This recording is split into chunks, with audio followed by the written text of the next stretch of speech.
दोस्तों बात करने वाले हैं रेलवे ग्रुप डी भर्ती का जो है फॉर्म कैसे फिल करेंगे। इसका जो है आवेदन स्टार्ट हो चुका है। स्टेप बाय स्टेप मैं आपको जो एक लाइव फॉर्म फिल करके बताऊंगा। जो भी इंपॉर्टेंट बातें हैं उस सारा बातों को हम यहाँ पे कवर करेंगे ताकि आपसे गलती हो ही ना। फॉर्म भरने में अगर आप गलती कर देंगे ना तो समझिए आपका पहला ही स्टेज छट गया। हालांकि मौका देता है सुधार करने के लिए, लेकिन फिर भी आपको गलती नहीं करना है। अगर आप गलती करेंगे तो सुधार में फिर आपको 250 रुपए लग जाएगा। तो आप पूरा अच्छे से देखिए कि कैसे आपको फॉर्म को भरना है। स्टेप बाय स्टेप पूरी इन्फॉर्मेशन हम आपको देंगे, फोटो गाइडलाइंस के साथ से लेकर सब चीज हम बताएंगे ताकि आप जो आसानी से फॉर्म को अप्लाई कर सके। मेरा मकसद एक ही होता है कि आप लोग फॉर्म भरे, उससे पहले आप वीडियो देख लीजिए कि क्या क्या जानकारी मांगी जा रही है, जिससे आपको गलती होगा ही नहीं अगर आप एक बार ये वीडियो देख लेते हैं। तो चलिए शुरू करते हैं और जानते हैं रेलवे ग्रुप डी 2025 का जो है फॉर्म कैसे फिल करेंगे।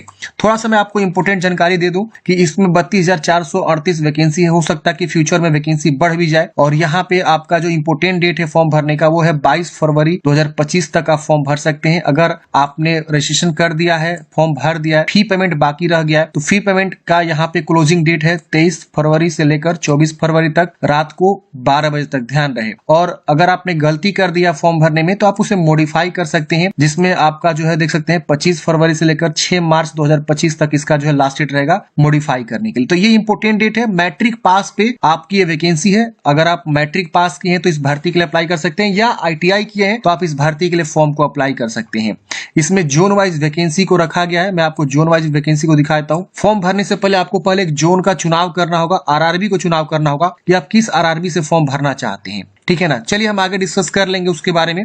चलिए हम फॉर्म भरना स्टार्ट करते हैं। देखिए सबसे पहले आपको यहाँ पे ऊपर में अप्लाई, क्रिएट एन अकाउंट और ऑलरेडी हैव एन अकाउंट का ऑप्शन मिलता है। तो अगर आप रेलवे इससे पहले जो वैकेंसी निकाली थी, RPF की निकाली थी, ALP का निकाला था, टेक्नीशियन का निकाला था और भी वेरियस पोस्ट पे निकाला था, तो अगर आप पहले से उस वैकेंसी के लिए फॉर्म फिल किए होंगे तो आपके पास ऑलरेडी अकाउंट बना होगा। तो ऑलरेडी हैव एन अकाउंट पे क्लिक करेंगे और यहाँ पे अपना मोबाइल नंबर या ईमेल ID और पासवर्ड कैप्चा कोड भर के लॉग इन पे क्लिक करेंगे। आप लॉग इन हो जाएंगे और आपका डैशबोर्ड खुल जाएगा, आप फॉर्म अप्लाई कर पाएंगे। लेकिन जो पहली बार इस भर्ती के लिए फॉर्म भर रहे हैं उनको पहले यहाँ क्रिएट एन अकाउंट का ऑप्शन मिलता है। आप यहाँ पे क्लिक करेंगे और देखिए यहाँ पे लिखा हुआ है कि अगर आपने पहले ही अकाउंट बनाया हुआ है, किसी भी वैकेंसी के लिए आपने फॉर्म फिल किया हुआ 2024 में, तो आपको दोबारा रजिस्ट्रेशन करने की आवश्यकता नहीं है। आप यहाँ ओके करेंगे और यहाँ पे आपको क्या करना है, पहले अकाउंट बनाना है। अगर आप इससे पहले रेलवे का कोई फॉर्म नहीं भरे हैं तो ही आपको अकाउंट बनाना है। अगर आप रेलवे का पहले से फॉर्म फिल किए हैं तो आपको अकाउंट नहीं बनाना है, लॉग इन करना है। तो चलिए मैं आपको पहले एक अकाउंट बनाने का जो है पूरा प्रोसेस को बताता हूँ, फिर मैं आपको लॉग इन करके फॉर्म भर के पूरा दिखाऊंगा। फ्रेंड्स वीडियो को लास्ट तक देखिए और वीडियो अच्छा लगे तो प्लीज लाइक और अपने दोस्तों को भी जरूर शेयर कर दीजिएगा। वीडियो को कंटिन्यू करने से पहले, फॉर्म भरने से पहले मैं आपको बहुत ही इंपॉर्टेंट जानकारी देने वाला हूँ। अगर आप रेलवे ग्रुप डी भर्ती लेवल 1 के लिए बेहतरीन किताब की तलाश कर रहे हैं तो मार्केट में सबसे बेस्ट बुक जो है PW का यहाँ पे होने वाला है। मैं आपको रिकमेंड करूंगा कि आप इसको अपने स्टडी में जरूर शामिल करिए। बहुत ही बेहतरीन बुक है फ्रेंड्स। इसमें आप देखेंगे तो ये किताब का ही नाम है all in one. All in one इसलिए रखा गया फ्रेंड्स इस किताब का नाम क्योंकि इसमें जो है आपको प्रीवियस ईयर्स के क्वेश्चन पेपर भी देखने को मिलते हैं, पूरे अच्छे से डिटेल में सॉल्व किया हुआ। और इसके अलावा आपको जो है चैप्टर वाइज थ्योरी भी आपको मिलते हैं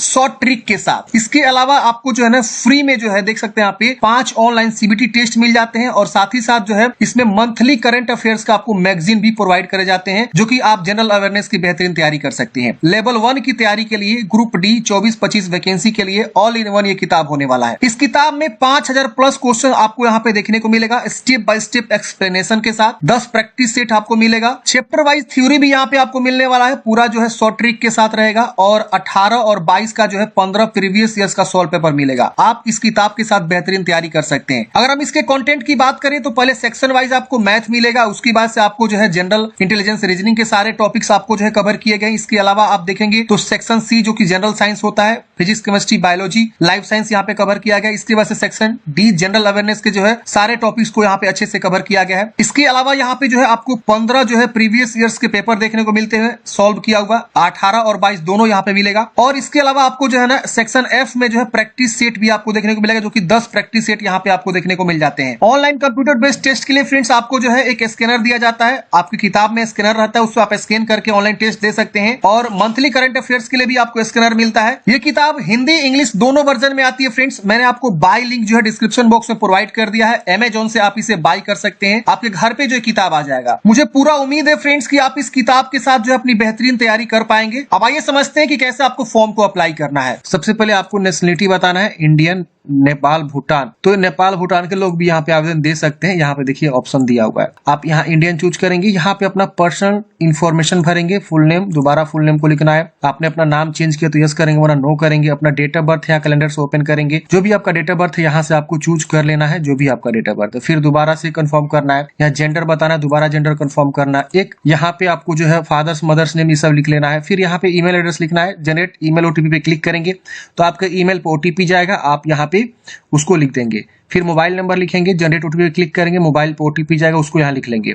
यहाँ आपको आधार संख्या लिखना है, जनरेट आधार ओटीपी पे क्लिक करेंगे तो आपके आधार से जो मोबाइल नंबर लिंक है उस पे ओटीपी जाता है, उसको यहाँ पे आपको लिख लेना है और यहाँ पे वेरीफाई कर लेना है। ये जरूरी है सबके लिए। अगर आपके पास आधार कार्ड से मोबाइल नंबर लिंक नहीं है, आपके पास आधार कार्ड नहीं है, तो आप इसको टिक करेंगे। लेकिन यहाँ लिख रहा है कि candidates are advise to do Aadhaar verification for some smooth entry. यहाँ पे आपको एडवाइस दिया जाता है कि आपको जो है आधार से ऑथेंटिकेशन करना, तो ये वाला ऑप्शन अभी आपको बंद कर दिया गया है। फिर इसको डिक्लेयर करना है और यहाँ पे एक पासवर्ड बना लेनी है। पासवर्ड जो बनाएंगे वही आपका हमेशा आप जो है लॉगिन के लिए काम करेगा। तो पासवर्ड जैसा चाहे वैसा आप बना सकते हैं। फॉर एग्जांपल मान लीजिए आपका नाम जो है रोबोट है, तो are capital O small ROBOT robot @123 ऐसे ही पासवर्ड को यहाँ कंफर्म करेंगे, यहाँ पे टिक करेंगे और यहाँ preview and create an account पे क्लिक करेंगे। जैसे friends preview and create an account पे क्लिक करेंगे, आपने जो भी यहाँ पे जानकारी दिया हुआ है उसको आप डिटेल से अच्छे से वेरीफाई करेंगे। मैट्रिक का जो मार्कशीट होता है उसके अकॉर्डिंग। अगर इसमें कुछ भी गलती है तो तुरंत एडिट करके आप सुधार लेंगे, नहीं गलती है तो सबमिट करेंगे, आपका अकाउंट तुरंत जो है क्रिएट हो जाएगा। अकाउंट क्रिएट करने के बाद से फ्रेंड्स आपको होम पे आना है, यहाँ पे अप्लाई पे फिर से आना है, ऑलरेडी हैव एन अकाउंट पे क्लिक करना है। आपका इस प्रकार से मोबाइल और यहाँ पे पासवर्ड मांगेगा और यहाँ पे आपको जो है आई एम नॉट रोबोट पे क्लिक करके लॉगिन कर लेना है। अच्छा, जो पुराने कैंडिडेट्स हैं वो अपना मान लीजिए अगर आईडी पासवर्ड भूल चुके हैं तो वो यहाँ फॉरगेट भी कर सकते हैं। देखिए यहाँ पे फॉरगेट पासवर्ड का ऑप्शन, इस पे क्लिक करेंगे, वो अपना जो है मोबाइल या ईमेल लिखेंगे, डेट ऑफ बर्थ चुनाव करेंगे, आई एम नॉट रोबोट पे क्लिक करेंगे, प्रोसीड करेंगे ना, तो उनका जो है ईमेल पे एक पासवर्ड चला जाता है। फिर ईमेल को चेक करेंगे, कभी स्पैम जंक वगैरह भी चेक कर लीजिए अगर ईमेल नहीं प्राप्त होता है तो। और उसके बाद से उनके पास एक ईमेल भेज दिया जाता है सिस्टम जनरेटेड, वही वाला अब ईमेल पासवर्ड वो यूज करेंगे, ठीक है ना। तो यहाँ पे आपको पासवर्ड जो है ईमेल पे फॉरगेट हो जाता है। चलिए हमारे पास एक यूजर आईडी पासवर्ड है, मतलब यहाँ पे हम एक लॉगिन कर लेते हैं। तो देखिए फ्रेंड्स, मैंने एक कैंडिडेट्स का यहाँ पे लॉगिन किया जो एक पुराने कैंडिडेट्स हैं, मतलब इन्होंने ऑलरेडी पहले से रेलवे का फॉर्म फिल किया हुआ, तो यहाँ पे इनका आधार वेरिफिकेशन आ रहा है। आपके साथ भी हो सकता है कि अगर आप पहली बार लॉगिन करेंगे बहुत दिन बाद तो यहाँ आधार वेरिफिकेशन का ऑप्शन आएगा। तो यहाँ पे आपको जनरेट आधार ओटीपी पे क्लिक कर देना है। जैसे आप इस पे क्लिक करेंगे, आपके आधार से जो मोबाइल नंबर लिंक है, देखिए इनका लास्ट का 4 अंक दिखा रहा है, इस पे ओटीपी चला जाएगा। आपको यहाँ ओटीपी को लिखना है, इसको डिक्लेयर करके वेरीफाई कर लेना। ये सबको करना जरूरी है, तो आप लोग इसको कर लीजिएगा। अब जिनके आधार कार्ड से मोबाइल नंबर लिंक नहीं है उनको किसी न किसी आधार सेंटर पे जाना होगा, आधार पहले लिंक करवाना होगा मोबाइल से, फिर यहाँ पे लॉगिन करके फॉर्म को अप्लाई करना होगा। बिना ये वेरिफिकेशन के आगे फॉर्म बढ़ेगा ही नहीं, तो ये आपको कर लेना है। आधार वेरीफाई करते हैं फ्रेंड्स इस प्रकार से, देखिए आधार वेरिफिकेशन सक्सेसफुली हो जाएगा। अब यहाँ पे आपने जो भी वैकेंसी का फॉर्म फिलअप किया हुआ तो एप्लीकेशन हिस्ट्री शो करता है, यहाँ पे ऑनलाइन एप्लीकेशन का ऑप्शन शो करता है, तो आपको ऑनलाइन एप्लीकेशन पे क्लिक करना है। यहाँ पे देखेंगे तो जो वैकेंसी आपकी है लेवल 1 वाली, ये यहाँ पे शो हो रहा है और यहाँ पे आपका इंपोर्टेंट डेट भी आपको देखने को मिल रहा है। यहाँ पे एक और वैकेंसी चल रही है जो टीचर वाली वैकेंसी है, तो इसके लिए अप्लाई करना चाहते हैं तो मैंने अलग से वीडियो बनाया हुआ है। इसका जो है 6 फरवरी लास्ट डेट है। चलिए अब हम इसके लिए फॉर्म भरेंगे, तो सबसे पहले आपको RRB चूज करना है। तो मैंने फ्रेंड्स आपको स्टार्टिंग में ही बताया कि आपको RRB यहाँ पे सिलेक्ट करना होगा। तो पहले हम यहाँ पे RRB को क्या करेंगे, चुनाव करेंगे। अब कितने RRB में कहा कितनी वैकेंसी, इसको पहले आपको देखना होगा। जैसे हम यहाँ नेक्स्ट करेंगे तो यहाँ लिख रहा है पहले आपको RRB चूज करना होगा, तो हम यहाँ से RRB को क्या करेंगे फ्रेंड, चूज करेंगे, ठीक है ना। इस प्रकार से आएगा। अब यहाँ पे थोड़ा सा नहीं आ रहा है, मैं देख लेता हूँ क्या इशू आ रहा है। हम यहाँ RRB चूज करके नेक्स्ट करेंगे। अब RRB वाइज कैसे देखेंगे वैकेंसी को, देखिए नोटिफिकेशन आपको डाउनलोड करना होगा।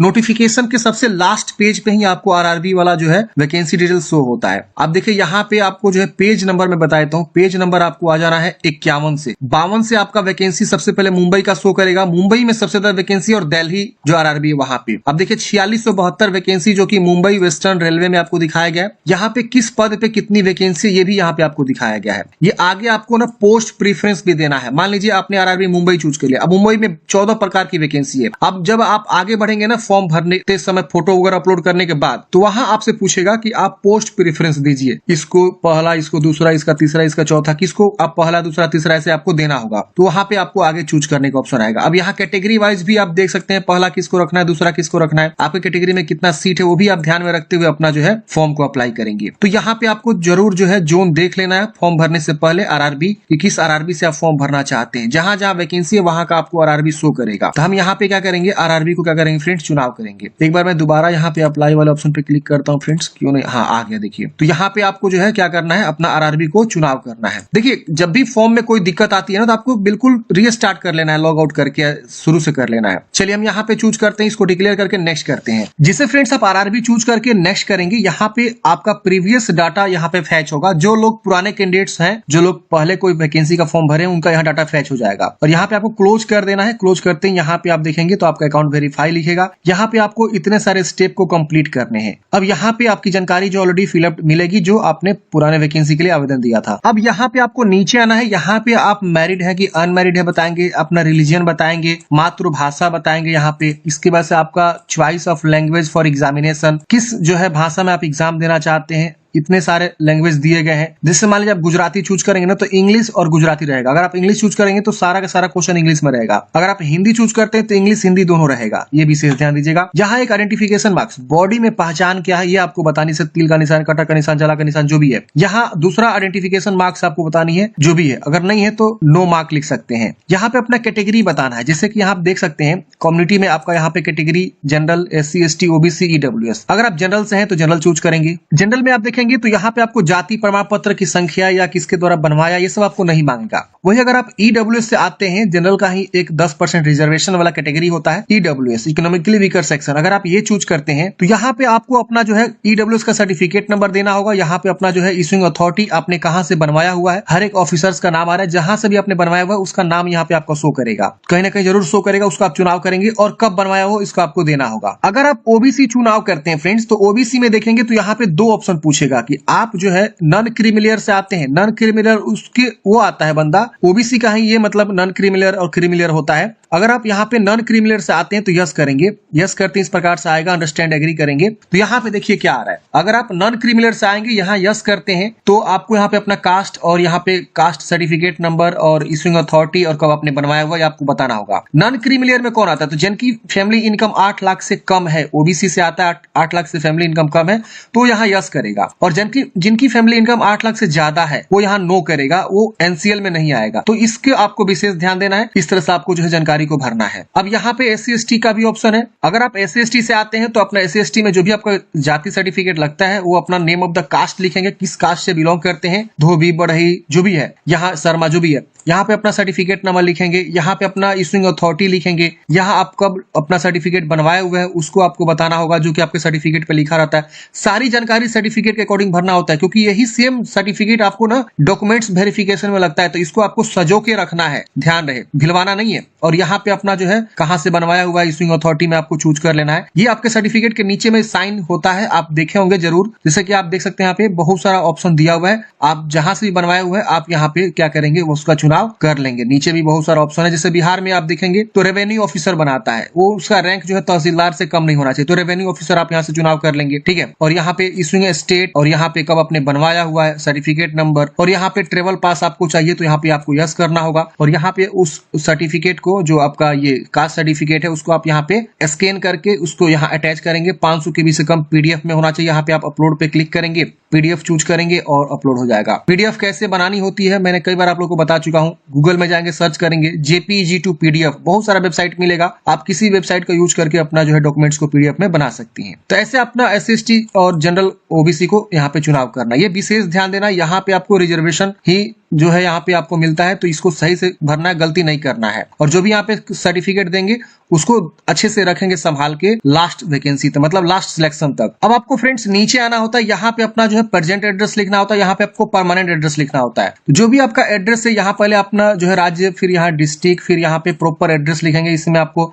विलेज, पोस्ट, थाना सब चीज अच्छे से लिख दीजिएगा। यहाँ पे नियरेस्ट सिटी या मेजर टाउन क्या है, पिन कोड क्या है, ये आपको अच्छे से बेहतरीन तरीके से लिखना है। यहाँ पे अपना परमानेंट एड्रेस को लिखना है, जो भी आपका परमानेंट कैलकुलेटर से अच्छे से क्या करेंगे यहाँ पे बताएंगे। अगर सेम है तो इसको टिक करेंगे, इधर वाला सेम सेम इधर कॉपी हो जाएगा, अलग है तो अलग अलग लिख सकते हैं। इसकी वजह से इसको सेव करके नेक्स्ट वाले ऑप्शन पे क्लिक करेंगे। सेव एंड नेक्स्ट करते हैं फ्रेंड्स, डाटा सेव हो जाएगा। अगले स्टेप में अब आपको यहाँ पे जो है कुछ जानकारी पूछेगा, जैसे एक्स सर्विसमैन है तो आप यहाँ पे यस करेंगे और अपना जो है एक्स सर्विसमैन के बारे में बताएंगे, रैंक बताएंगे, डेट ऑफ अटेस्टेशन बताएंगे, यहाँ पे आपको डिफेंस सर्विस का कहाँ से आपने किया हुआ है, are you still in defence service, तो ये सब आपको बताना होगा। नहीं है तो आप यहाँ नो करेंगे। अगर आप विकलांग है तो यस करेंगे, विकलांगता के बारे में बताएंगे जो भी आप विकलांग है। अगर आप नहीं है तो आप इसे नो कर देंगे। यहाँ पे आपको स्क्राइब चाहिए तो अगर आपको स्क्राइब चाहिए तो आप यहाँ पे यस करेंगे, नहीं चाहिए तो नो करेंगे। अगर आप जो है इकोनॉमिकली बैकवर्ड क्लास ईबीसी से आते हैं तो आप यहाँ यस करेंगे। अब ईबीसी में कौन आता है, इनके लिए इन्फॉर्मेशन यहाँ दिया हुआ है। जो बीपीएल होल्डर कार्ड है या जिनकी फैमिली इनकम 50,000 से भी कम है वो लोग ईबीसी में आएंगे, तो उनको यहाँ पे यस करके अंडरस्टूड करना होगा। उनको ट्रेवल पास चाहिए तो यस करेंगे। अब यहाँ पे उनको जो है ईबीसी का जो सर्टिफिकेट होल्डर है वो अपना जो है यहाँ पे बताएंगे, और इशूइंग अथॉरिटी बीपीएल कार्ड है या क्या है यहाँ पे आपको बताना होगा, तो उसके अकॉर्डिंग बताना होगा। नहीं है तो आप नो कर देंगे।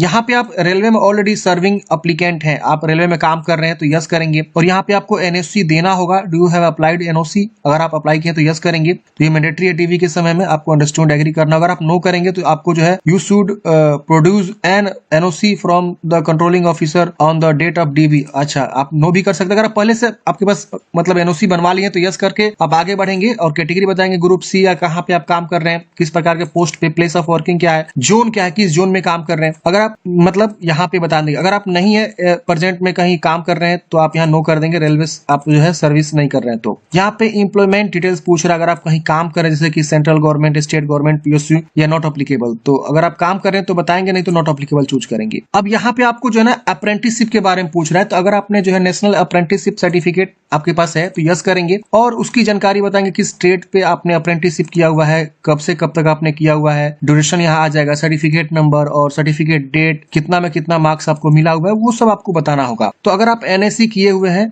बाय एनसीवीटी से तो यस करेंगे, वरना नो कर देंगे। फिर यहाँ पे आपको नीचे में फी रिफंड के लिए अपना जो है अकाउंट डिटेल्स भर देना होगा, जैसे अपना नाम भरेंगे, यहाँ पे एफएससी कोड लिख के कंफर्म करेंगे तो आपका यहाँ पे बैंक का ब्रांच नेम वगैरह सब चीज आ जाएगा। तो ये अकाउंट डिटेल्स भर लीजिएगा, अपना ही नाम से होना चाहिए, ध्यान रखिएगा। फिर यहाँ सेव करके नेक्स्ट करेंगे। जैसे फ्रेंड्स आप यहाँ पे जो है नेक्स्ट करेंगे, अब आपको एजुकेशनल क्वालिफिकेशन वाली जानकारी को भरना होगा। अब यहाँ पे देख सकते हैं फ्रेंड्स, आपके पास पहले से मैट्रिक की जानकारी ऐड मिलेगा तो आप यहाँ पे इसमें एडिट कर सकते हैं, इसे डिलीट करके फ्रेश यहाँ पे ऐड कर सकते हैं। तो अगर आप एडिट करना चाहते हो एडिट कर सकते हैं यहाँ पे और उसको जो अपडेट कर सकते हैं। अगर आप यहाँ डिलीट करना चाहते हो डिलीट करके भी फ्रेश भी आप यहाँ पे अपडेट कर सकते हैं। तो अगर आप मैट्रिक तक पढ़े हैं तो मैट्रिक की जानकारी, अगर आप जो है यहाँ पे और भी क्वालिफिकेशन जैसे कि आईटीआई है तो आईटीआई भी आप यहाँ पे उसकी जानकारी दे सकते हैं, ट्रेड वगैरह, किस राज्य से पढ़ाई किया है, अगर उसके वजह से district, name of institute, passing year, और एनसीवीटी है कि एससीवीटी है, फिर आपका सर्टिफिकेट क्या है इसको आपको बताना होगा, नेशनल ट्रेड सर्टिफिकेट है, स्टेट ट्रेड ट्रस्ट सर्टिफिकेट है, इसको आपको बता के ऐड करना होगा। तो जो कैंडिडेट्स आईटीआई किए हैं वो जरूर यहाँ आईटीआई की जानकारी भरिए, और जो लोग अगर मान लीजिए एनएससी किए हैं, नेशनल अप्रेंटिसशिप सर्टिफिकेट, तो अपना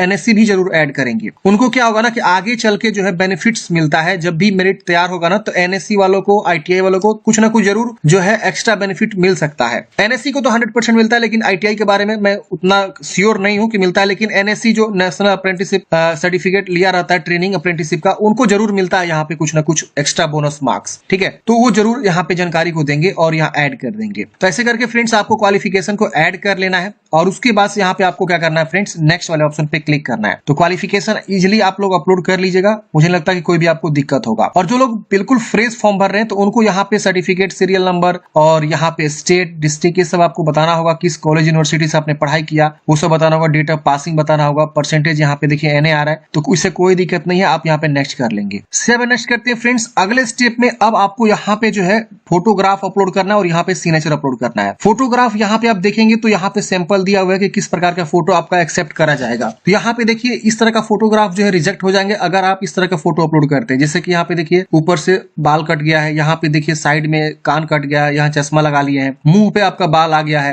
देख रहे हैं ना, ऐसे आपका पीछे में बहुत सारा ऐसे जो है बैकग्राउंड है, इस तरह से ब्लर हो गया है, चश्मा ऊपर आपने पहना हुआ हीरो स्टाइल में, ये टोपी पहना हुआ हीरो स्टाइल में, तो इस तरह का नहीं होना चाहिए। बिल्कुल साफ सुथरा सादा होना चाहिए, आपका चेहरा क्लियर देखना चाहिए, बिल्कुल सही से फोटो आपको अपलोड करना है, ये जो गाइडलाइंस है इसके अकॉर्डिंग। चलिए यहाँ पे अब आप देखेंगे तो यहाँ पे भी गाइडलाइंस बताया गया, जेपीजी फॉर्मेट होना चाहिए, 50 से 100 KB के बीच होना चाहिए, ये सब आपको ध्यान में रखना हुआ है, ये सब आपको स्पेसिफिकेशन जो दिया गया है। इसी तरह से सिग्नेचर का भी दिया गया है, यहाँ पे आपको जो है विड्थ और हाइट भी डिसाइड किया गया है 140 बाई 160 पिक्सल का, यहाँ भाई 320 बाई 240 पिक्सल का, और यहाँ पे आपको साइज, फाइल साइज वगैरह भी दिया हुआ है। तो इसी फाइल साइज में क्या करेंगे आप, जो अपना फोटो को, सिग्नेचर को चूज करेंगे और यहाँ सेव करके उसके बाद से नेक्स्ट करेंगे। तो चलिए हम यहाँ पे फोटो को क्या करते हैं, चूज कर लेते हैं। तो फ्रेंड्स हमने यहाँ पे फोटो सिग्नेचर को अपलोड कर लिया है। यहाँ पे आप देख सकते हैं इस प्रकार से आपको अपलोड करने के बाद से सेव कर लेना है। सेव करने के बाद से फ्रेंड्स यहाँ पे आपको नेक्स्ट करना है। अब नेक्स्ट करते हैं फ्रेंड्स, यहाँ पे आप देखेंगे तो आपका आरआरबी यहाँ सिलेक्टेड दिखा रहा है कि आपने कौन सा आरआरबी यहाँ पे चुनाव किया हुआ है। अब इस आरआरबी में जितनी वैकेंसीज हैं वो सारी वैकेंसीज यहाँ पे आपको शो करेगा। अब आपको यहाँ पे ना ऑर्डर का प्रेफरेंस देना है कि आप किसके लिए प्रेफरेंस पहले रखना चाहते हैं, दूसरा पोस्ट किसके लिए, तीसरा किसके लिए, चौथा किसके लिए। तो जोन तो आपने चूज कर लिया, लेकिन उस जोन में जो 14 प्रकार की वैकेंसी है उसमें पहला, दूसरा, तीसरा, चौथा किसको रखना चाहते हैं। तो आप अपने अकॉर्डिंग सही से यहाँ पे देख लीजिए और देखने के बाद से आप क्या करेंगे, उसको आप यहाँ पे चुनाव करेंगे। आप चाहे तो अपना कैटेगरी में, जैसे मान लिया हमने यहाँ पे सिकंदराबाद चूज किया है, तो सिकंदराबाद में मेरे कैटेगरी में जो है कितनी सीटें हैं उसको भी ध्यान में रखेंगे। कौन सा बेहतरीन पोस्ट होता है इसका भी ध्यान रखेंगे, क्योंकि यहाँ पे एसएनटी वाला बेस्ट पोस्ट माना जाता है, सिग्नल एंड टेलीकम्युनिकेशन वाला में। इसकी वजह से लोको सेड का यहाँ डीजल वाला है, लोको सेड इलेक्ट्रिकल डिपार्टमेंट है। इसके बाद यहाँ डिपार्टमेंट भी लिखा हुआ दिख रहा है ना, यहाँ पे दिख रहा है ना, तो ये डिपार्टमेंट भी आपको चूज कर लेना है। असिस्टेंट पीवे का यहाँ पे सर्च करना है कि ये किस प्रकार का पोस्ट है, काम क्या करना होता है। असिस्टेंट टीआरडी का काम क्या होता है, पोस्टमैन बी का काम क्या होता है, ट्रेक मेंटेनर ग्रेड 4 का यहाँ पे क्या काम होता है जो इंजीनियरिंग डिपार्टमेंट का है। तो आपको ध्यान देना है और समझना, उसके अकॉर्डिंग जो है यहाँ पे प्रेफरेंस करना। ये नहीं कि कुछ भी आप जो है पहले चूज कर लीजिए, अब पता चला कि अच्छा पोस्ट आपने पहले चुनाव किया नहीं, और जो खराब टाइप का पोस्ट होता है जिसमें ज्यादा वर्कलोड होता है या ज्यादा प्रेशर होता है उसका आपने पहले चुनाव कर लिया, तो जॉब लगने के बाद भी एक वो अलग बोझ बन जाता है, समझ रहे ना। तो ये भी ध्यान रखना है आपको कि आपको अच्छा डिपार्टमेंट चुनाव हो, अच्छा कम लोड वाला जो है चुनाव हो, पहला, दूसरा, तीसरा। खैर वो तो जो मिलेगा आपके भाग में होगा, वो आपके जब आपकी रिक्रूटमेंट होगी, जो आपके रिटन एग्जाम देंगे उसके आधार पर ही होगा। लेकिन बेहतरीन से बेहतरीन, क्या पता आपका नंबर आ जाए तो आपको बेहतरीन पोस्ट मिलना चाहिए था, आप एलिजिबल होते हुए भी नहीं मिल पाया। तो ये कहीं ना कहीं पोस्ट प्रेफरेंस भी आपको ध्यान में रखना है, और उसके अकॉर्डिंग यहाँ पे पहला, दूसरा, तीसरा प्लस पे क्लिक करेंगे, सीधे वो वाला आ जाएगा। देख रहे हैं यहाँ पे, आप यहाँ से अगर माने गलती चूज कर ले तो यहाँ से हटा भी सकते हैं, ऐसे हटा सकते हैं। तो आपको ध्यान में रखना है और यहाँ पे पोस्ट प्रेफरेंस का आपको सही से चुनाव कर लेना है। आप चुनाव करने के बाद से आप इसे क्या करेंगे, यहाँ पे डिक्लेयर करेंगे, यहाँ भी डिक्लेयर करेंगे, और सबका चुनाव करना है ऐसे करके, ठीक है ना। पहला, दूसरा, तीसरा जो भी आप यहाँ पे प्रेफरेंस देना चाहते हैं, फिर यहाँ डिक्लेयर करना है, और डिक्लेयर करने के बाद से यहाँ डिक्लेयर करना है, यहाँ पे अपना गांव का नाम लिख दीजिएगा या शहर का नाम लिख सकते हैं, और यहाँ सेव करके प्रीव्यू वाले एप्लीकेशन पे आपको क्लिक करना है। प्रीव्यू करते हैं फ्रेंड्स, यहाँ पे आपका सारा जानकारी आ जाता है। एक बार आप अच्छे से सारी जानकारी को वेरीफाई करेंगे कि हाँ आपने सारा जानकारी जो है सही फिलअप किया हुआ है। इसमें कुछ भी अगर आपको गलती लग रहा है ना, तो फ्रेंड्स आप यहाँ एडिट का बटन है, आप एडिट बटन पे दबा के एडिट कर लीजिएगा, बैक जाके। अगर आपको कहीं गलती नहीं रहा तो इसको आपको टिक करना है और यहाँ पे फॉर्म को आपको सबमिट करना है, ठीक है ना। I have rechecked the above details and found correct, ये टिक कर लेना है और सबमिट कर देना है। सबमिट करते ही यहाँ पे पूछेगा कि क्या आप श्योर है, आप सबमिट करना चाहते हैं, आप यहाँ पे सबमिट करेंगे। अब आपका फॉर्म सबमिट हो जाएगा। यहाँ पे आपको पेमेंट जमा करने का ऑप्शन मिलेगा, यहाँ पे विथ SBI ई पे का ऑप्शन मिलता है, आप इस पे क्लिक करेंगे। यहाँ पे आपको एग्री करना है और यहाँ पे प्रोसीड करना है। अब यहाँ पे देखेंगे फ्रेंड्स, आपके पास कार्ड का ऑप्शन आता है, यहाँ पे नेट बैंकिंग का ऑप्शन आता है, यहाँ पे आपको UPI का भी ऑप्शन आता है। तो आप जिसके थ्रू भी पेमेंट जमा करना चाहते हैं उसका आप चुनाव करके पेमेंट को जमा करेंगे। तो हम यहाँ पे जो है QR कोड जनरेट कर लेते हैं, UPI QR। हम यहाँ पे पे नाउ पे क्लिक करेंगे, QR कोड आ जाएगा। यहाँ पे हम QR कोड को स्कैन करके पेमेंट को जमा कर सकते हैं। आप अपने फोन पे, पेटीएम, गूगल पे, किसी से भी आप इसको स्कैन करेंगे और सिंपल जो है उस डिवाइस से क्या करेंगे, उस मतलब ऐप से आप पेमेंट को जमा कर देंगे। पेमेंट जमा करते हैं फ्रेंड्स, आपका पेमेंट जमा हो जाएगा, उसके बाद से आपको फाइनल प्रिंट आउट निकल जाएगा। तो मैं यहाँ पे पेमेंट जो है कर रहा हूँ। तो फ्रेंड्स हमने यहाँ पे पेमेंट जमा कर दिया है। अब ये ऑटोमेटिक रीडायरेक्ट कर देगा कहाँ पे, आपके डैशबोर्ड पे। ये पेमेंट होते ही रीडायरेक्ट हो जाएगा ऑटोमेटिक, कुछ आपको रिफ्रेश वगैरह नहीं करना है, पेज बैक वगैरह नहीं करना है। ये देखिए पेमेंट जमा हो गया, सक्सेसफुल हो गया। इसका प्रिंट आउट स्क्रीनशॉट जरूर ले लीजिएगा। इसका प्रिंट आउट निकालने के बाद यहाँ बैक का बटन मिलता है, बैक पे क्लिक करेंगे। अब यहाँ पे देखेंगे तो आपका सीधे जो एप्लीकेशन हिस्ट्री पे लेकर आएगा। यहाँ पे आपको इस तरह से देख सकते हैं, आपने जो पेमेंट जमा किया वो आपका वेरीफाई दिखा रहा है, पेमेंट वेरीफाई हो चुका है। यहाँ आपका पेमेंट जो है यहाँ पे सब चीज हो चुका कंप्लीट, यहाँ दिखा रहा है पेमेंट कंप्लीटेड। और यहाँ पे आपको व्यू एप्लीकेशन का ऑप्शन मिलता है, आप इस पे क्लिक करके फाइनल प्रिंट आउट निकाल के अपने पास हार्ड कॉपी सुरक्षित रख लीजिएगा। तो इस प्रकार से फ्रेंड्स हमने बात किया रेलवे ग्रुप डी वैकेंसी के लिए कैसे आपको फॉर्म को अप्लाई करना है। आपके मन में कोई भी डाउट्स है, कमेंट बॉक्स में पूछ लीजिएगा। और इस भर्ती के पल पल अपडेट पाना चाहते हैं इन द फ्यूचर तो आप इस चैनल को जरूर सब्सक्राइब कर लीजिए। जब भी कोई अपडेट आएगा इस वैकेंसी के रिगार्डिंग तो मैं आपको अवश्य जो इस चैनल के माध्यम से अपडेट देता रहूंगा। तो सब्सक्राइब करके बेल आइकन को जरूर दबा लीजिए और वीडियो को अपने दोस्तों को जरूर शेयर कर दीजिए जो इस प्रकार की वैकेंसी के लिए फॉर्म भरना चाहती हैं। तो आई होप आप लोग समझे होंगे। मन में कोई भी डाउट्स है वैकेंसी में, कोई भी आपको लग रहा है कि यहाँ गड़बड़ हो रही है फॉर्म भरने में, तो आप हमें कमेंट बॉक्स में जरूर कमेंट करिए, मेल भी कर सकते हैं हमको। मेरा मेल आईडी मेरे बायो में आपको देखने को मिल जाएगा। Thank you for watching friends. जय हिंद, आपका दिन शुभ हो।